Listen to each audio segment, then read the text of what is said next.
সকাল বাজে 4:28 আর আমি এখন বানাতে বসেছি পিৎজা। আর বলবেন না, ছেলের আবদার মাম্মাম স্কুলের টিফিনে পিৎজা নিয়ে যাব। আর আমিও ভাবলাম আজকে স্কুলের শেষ দিন। আরে না, শেষ দিন বলতে আজকে ওর নার্সারি ক্লাসের শেষ দিন। এরপরে সে LKGতে উঠে যাবে। সারা বছর তো ডিম সেদ্ধ, ফল এই জাতীয় জিনিসই নিয়ে যায়, তাই আজকে একটু ওর আবদারটাই রাখলাম। অনেকে হয়তো বলবেন, সাত সকালে বাচ্চাকে টিফিনে পিৎজা দিচ্ছেন, এটা বড্ড আনহেলদি। হ্যাঁ, পিৎজা তো একটু আনহেলদি বটেই, তবে এটা সম্পূর্ণ আটা দিয়ে তৈরি, আমি একটু ময়দা ইউজ করিনি। আর এক আধ দিন একটু আনহেলদি খাবার খেলে কি আর করা যাবে, ওইটুকু না হয় একটু ছাড় দিলাম।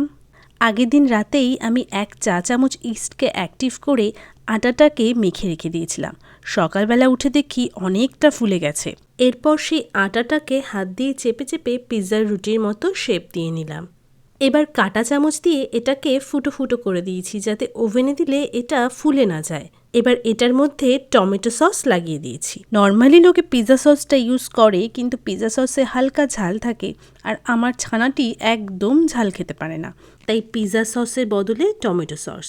এবার ওপর থেকে কর্ন দিয়ে গার্নিশ করে একটু চিজ গ্রেট করে দিয়েছি, আর তার ওপর থেকে একটু মিক্স হার্বস। এটা না দিলে পিৎজার ফ্লেভারটাই আসে না।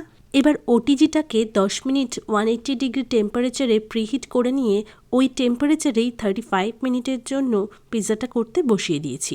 ব্যাস 35 মিনিটেই পিৎজা রেডি। ঘুম থেকে উঠেই ছেলে টিফিনে পিৎজা দেখে তো খুব খুশি, ঝটপট রেডি হয়ে স্কুলে চলে গেছে।